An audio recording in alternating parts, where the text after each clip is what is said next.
Hello team, it is me, Cars and Gaming 115. I just wanted to present to you guys my first 100 days in a hard mode setting in Palworld. Now for all of you guys who don't know what Palworld is, let me just tell you.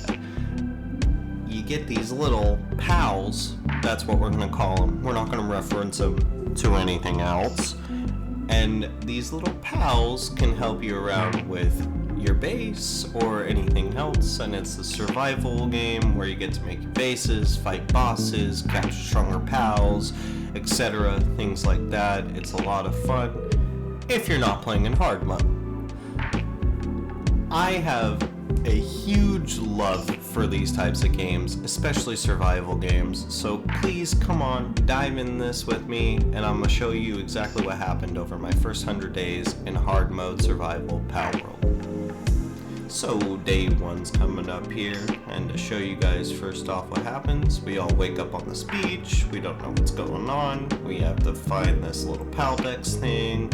Okay, we're looking at the Paldex, we gotta craft these Pal spheres, we gotta craft a base, we gotta do all the little minor survival things that, you know, any normal survival game would show you first off. The difficulties that I've been encountering already though, is how hard these pals are to actually capture.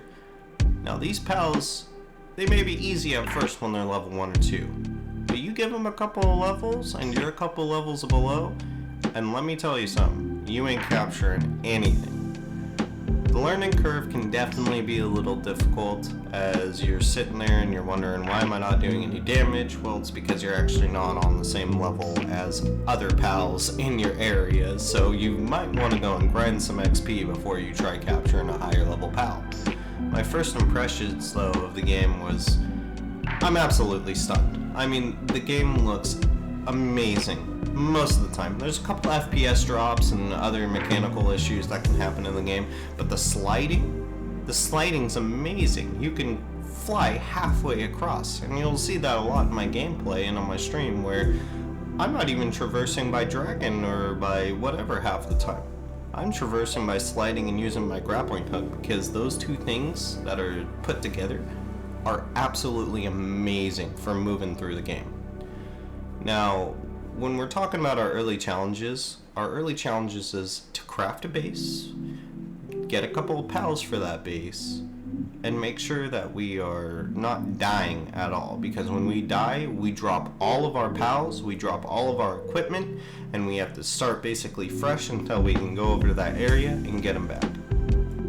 Showing off our progress in the base and the fortifications we got. Fortifications 0. You do not need fortifications really until much later on when you have a base that's well established, can, you know, vibe on its own, has enough food for all your pals to keep eating, so that way you can AFK that sucker while you're gone at work or whatever else you're doing.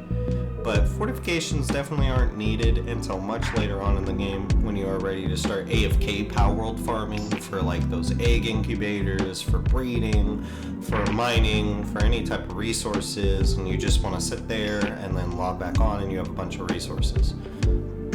Now that being said, resources in the beginning of the game are so hard to get sometimes, it feels ridiculous. Mining those palladium little nodes took me forever, and it only yielded me 2 to 3 palladiums. I noticed that if I just went and picked up the palladium fragments on the ground that you don't have to mine, that is a lot quicker of a time. And mining stone nodes and chopping down trees, those two things also are very long and painstaking, and they don't seem like they really give much yield for what you're doing. Now, in the hard mode, we do have a lot of settings tweaked and changed, so it is not necessarily the base game by any means, and we are going to be having a much harder time with those resource management. Now, the pals that we do have is a little Cativa, a Lamball, a Foxbarks, and a little Penguin guy, and those guys are all great. The Penguin guy is good for watering our stuff. The Lamball is good for putting on a ranch and getting some wool, which we will definitely need for cloth. And then we also have the Cativa, which helps us build around the base, and the Foxbarks can help us with cooking our food and making iron ingots. They are all very useful little guys, but soon will be replaced when we get way better pals later on. So I would say after the first 20 to 30 days we got going on, we're actually able to explore out an adventure into the world of Palworld, and we stumble across our first Syndicate Tower. Now, I know what this boss is, and I know how much damage she does, and how much damage I need to do to her before 10 minutes is up. I do not have that right now, nor do I have the pals who could even try to do that right now. So, we are not going to attempt this. I also didn't know at the time if I died at the Syndicate Tower, if my stuff would drop all the way at the top, which there would be no way for me to get again, or if it dropped outside the door where it should. So, I just simply didn't try it at all. Now, even though I didn't try the Syndicate boss, we did encounter a couple of new great pals that we will be adding to our collection soon. One is an Ichthyr, which he's great for chopping down trees for us, and he's also an excellent little pallet you can go and ride around on, and he has a double jump effect. Our first pallet we're going to be riding around on, though, is the Malpaca. Now, the Malpaca is a great little guy, and he's great for putting in the ranch and honestly just riding around to traverse the map a little bit faster before we do get our grappling hook and some other things that will help us be able to move around the map more. Now, I did get to discover a new cave. Now, these caves have a boss at the end of them that is a giant version of whatever regular pal is out there. Alright, now an uncertain amount of time has passed in between the finding the Syndicate Tower and actually being able to do the Syndicate Tower. If you've noticed, our weapons and armor have been upgraded a lot more now. We are able to actually deal some damage. We have some great new pals on our team, which is going to really help. We have farmed up a couple of other pal bosses in the area, like Pen King. So now we are actually ready to take on the Syndicate boss. And she was pretty easy because I was well prepared for it, I'm not gonna lie. I had a lot of time left over and I don't believe any of my pals fainted, or maybe one or two of them did. But other than that, we're doing pretty great there. Another couple of things that we did get to accomplish as well is our brand new ore base. Now this ore base is going to be huge for farming up those ingots AFK while I'm doing other things or I'm at work, which is all streamed live, unironically, so you get to see the full playthrough no matter what on my stream. It is great experience and a lot of chill lo-fi music playing in the background. But other than that, we did get to be able to capture our Pen King. We captured our Pen King by getting him stuck on top of a pillar and just smacking him in the head with a bunch of arrows while our Ichthyr just stood there and kind of captured him in one area for us. Great little pal to have on our team there.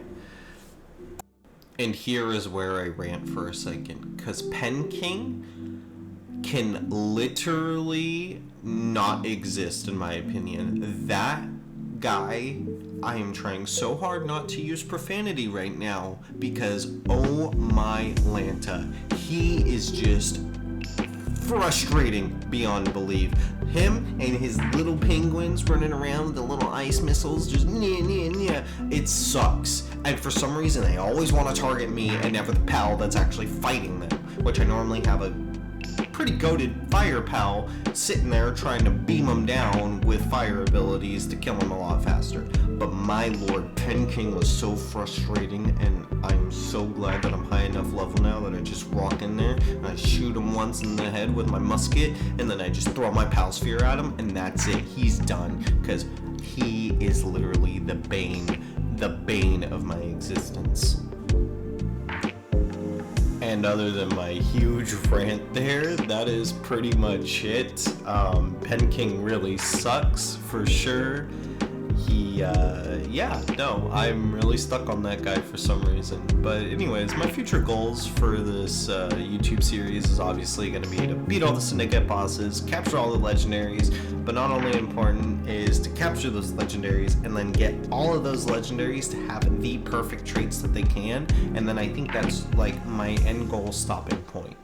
I absolutely love making this content. I know that this probably isn't my best video, and I'm gonna definitely improve later on with my videos, but for right now, this is what I can do, and this is what I know how to do, so just bear with me.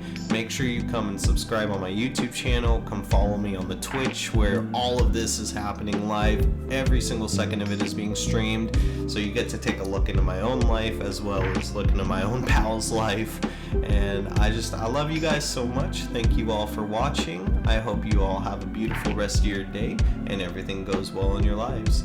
Peace.